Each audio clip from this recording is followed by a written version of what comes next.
नमस्ते सबैमा। आसाम चर्चामा छ कारण आसाममा जुन प्रकारले बाढले तबाही मचाएको छ,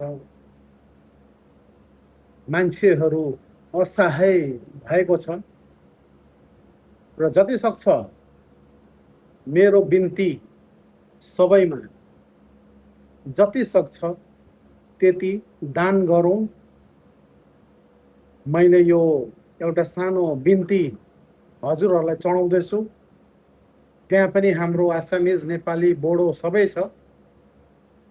सबैलाई अहिले दुःखको घडी हो, दुःख आएको छ।